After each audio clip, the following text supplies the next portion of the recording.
Greetings from the voice of Allan Kardec. And welcome from the voice of the spirits. We're here again today to take you on another audio journey through the Spirits book by Allan Kardec. We will continue with Guardian Angels, Protector, Familiar, and Sympathetic Spirits, addressing question 495. Enjoy. Question 495. Do protector spirits sometimes abandon their ward when the latter is heedless of their warnings? They withdraw when they see that their counsels are useless, and that the ward's will is set on submitting to the influence of little evolved spirits. They do not abandon them entirely, however, and always try to make themselves heard. Their wards are the ones who shut their ears. Their protectors return as soon as they are called. If there is a doctrine that should convert the most incredulous by its charm and sweetness, it is that of guardian angels. Isn't it a very consoling idea to know that you always have at your side beings who are more evolved than you, who are always there to console, sustain, and aid you in scaling the rugged mountain of the good, who are more reliable and devoted friends than the most intimate connections that may be contracted on earth? These beings are there at God's orders. It is God who has placed them at your side. They are there out of love for God, and they fulfill a beautiful but laborious mission alongside you. Wherever you may be, your angel will be there with you. In prison, in the hospital, in dens of inequity, in solitude, nothing separates you from that friend whom you cannot see, but from whom your soul nonetheless receives the gentlest impulses and hears the wisest counsels. Why can't you understand this truth more fully? How many times it would help you in moments of crisis.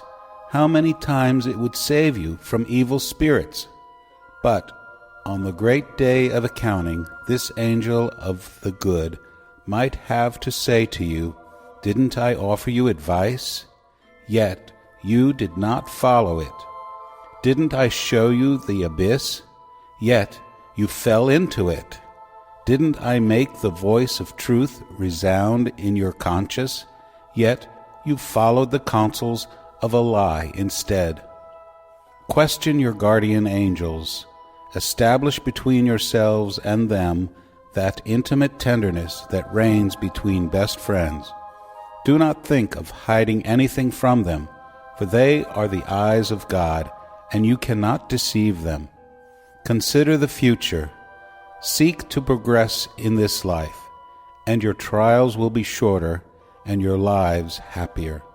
Come, take heart. Once and for all, avoid prejudices and ulterior motives. Enter upon a new pathway now opening before you. Forward, forward. You have guides. Follow them. Your goal cannot fail you, for the goal is God.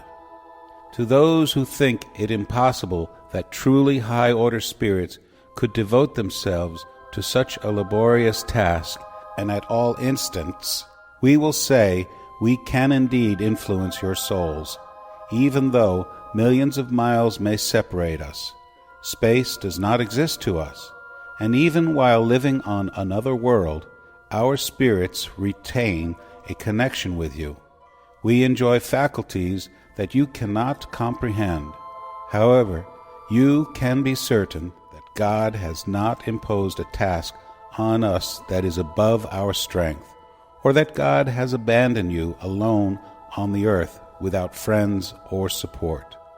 All guardian angels have their wards, whom they watch over as parents watch over their children. They feel happy when they see them on the path of the good, but mourn when their counsels are despised. Do not fear tiring us with your questions. Rather, remain in contact with us always. You will thus be stronger and happier. These communications between each individual and his or her familiar spirit are what make all individuals mediums, mediums ignored today, but who will show themselves later, spreading out like an ocean without shores to sweep away disbelief and ignorance. People of learning, teach. People of talent, educate your brothers and sisters. Without knowing it, the work you accomplish is Christ's work, which God has imposed on you. Why has God granted you intelligence and knowledge, if not to share them with your brothers and sisters, to enable them to progress on the path of joy and eternal blessedness? St. Louis, St. Augustine. Author's remarks for question 495. The doctrine of guardian angels watching over their wards in spite of the distance separating the worlds has nothing surprising about it. On the contrary, it is grand and sublime.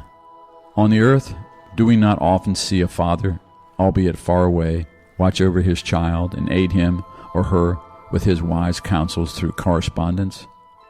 Why should we wonder that there are spirits who, from one world to the other, are able to guide those whom they have taken under their protection, since to them the distance separating the two worlds is less than that separating the continents on the earth? Do they not have the universal fluid that connects all worlds, uniting them in solidarity with one another? An immense vehicle for the transmission of thought, as the air is for us the vehicle for the transmission of sound.